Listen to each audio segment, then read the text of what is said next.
रहते हैं। लेकिन क्यों?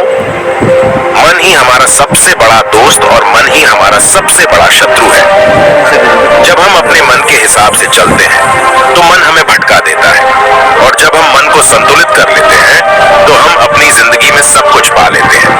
हम अपने मन में आने वाले गंदे विचारों को रोकने की कोशिश करते हैं, पर जितना हम रोकते हैं उतने ये विचार हमारे अंदर प्रवेश करते जाते हैं। आप जिस चीज से जितना दूर भागोगे उतनी ही वह चीज आपके पास आएगी। इसीलिए उस चीज से भागो मत, बल्कि उस पर संतुलन कायम रखो। एक बार एक युवक गौतम बुद्ध के पास आया और गौतम बुद्ध से बोला, हे बुद्ध, मेरे मन में इतने गंदे विचार क्यों आते हैं? मैं नहीं चाहता कि मेरे मन में गंदे विचार आए, पर मेरे मन में हमेशा काम वासना के विचार चलते रहते हैं और मैं इनके बारे में सोच सोच कर बहुत परेशान हूँ। मेरी ऊर्जा और समय ये सब सोचने में ही नष्ट हो जाते हैं, और ये सब विचारों की वजह से मैं कभी कभी शांत नहीं रह पाता और मैं हमेशा ही स्त्रियों को देखकर मोहित हो जाता हूँ, अपने आप को रोक ही नहीं पाता। बुद्ध मुस्कुराए और उन्होंने उस युवक से पूछा, क्या तुम्हें पता है कि यह काम वासना होती क्या है? फिर लड़के ने उत्तर दिया और कहा, बुद्ध, मुझे तो नहीं पता कि काम वासना होती क्या है, परंतु हाँ, ये जो भी है बहुत बुरी चीज है। फिर बुद्ध ने उस युवक से कहा, सबसे पहले तो तुम्हें यह समझना है कि प्राकृतिक रूप से जो भी चीज हमारे अंदर है वह बुरी नहीं है। हमारे जीवन में उसकी कुछ न कुछ जरूरत होती है। वासना कोई बुरी बात नहीं है, यह हमारे मन की एक भावना है जो हमें किसी न किसी चीज की कमी का एहसास करवाती है, और फिर हम उस चीज को पाने के लिए उस चीज की ओर आकर्षित हो जाते हैं। जैसे अगर तुम्हारे पास धन की कमी है तो तुम में धन पाने की वासना उत्पन्न हो जाएगी। इसका मतलब यह नहीं कि वासना बुरी है, बल्कि यह तो हमारे मन के एक प्रकार की जरूरत का एहसास है, और जब यह जरूरत शारीरिक हो तो हम इसे काम वासना कह देते हैं। युवक ने गौतम बुद्ध को कहा, बुद्ध, मुझे काम वासना का मतलब तो समझ में आ गया, पर आप मुझे यह बताइए कि यह आती कहां से है और कैसे आती है?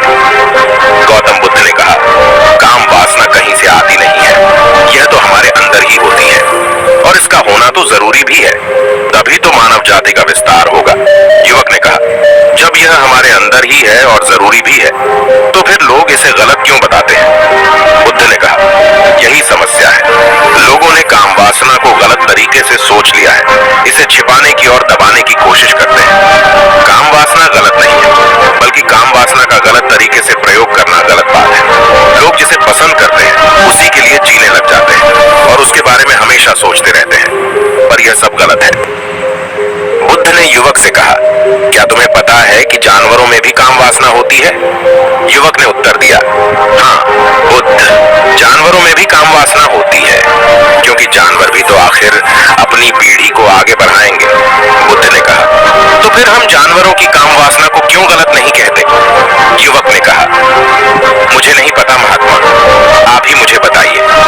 गौतम बुद्ध ने कहा, जानवर अपनी काम वासना का प्रयोग आनंद प्राप्ति के लिए नहीं करते, वह तो सिर्फ संतान उत्पन्न करने के लिए काम वासना का उपयोग करते हैं। जानवरों को प्रकृति ने इतनी समझ नहीं दी कि वह काम वासना को अपने सुख का आधार बना सके, जबकि मनुष्य अपनी समझ के बलबूते पर प्रकृति में पाई जाने वाली प्रत्येक वस्तु को अपने सुख के लिए अपने प्रयोग करता है।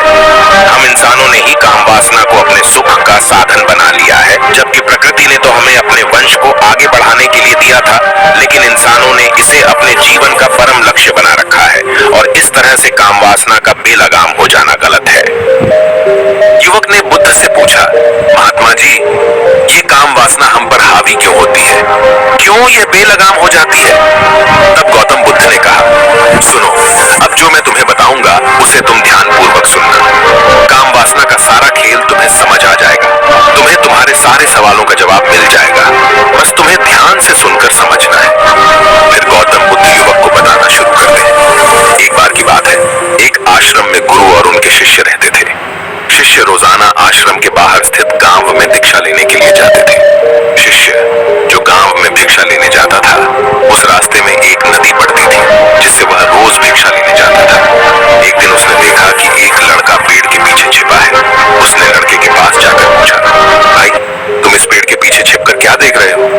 लड़के ने कहा, अरे तुझे नहीं दिख रहा क्या कि मैं क्या देख रहा हूँ? तब शिष्य ने नदी की तरफ देखा तो वहां पर कुछ लड़कियां पानी भर रही थी। लड़कियां 14, ಹೋಗು.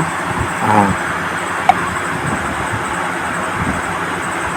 आप ऊपर ना छोड़ के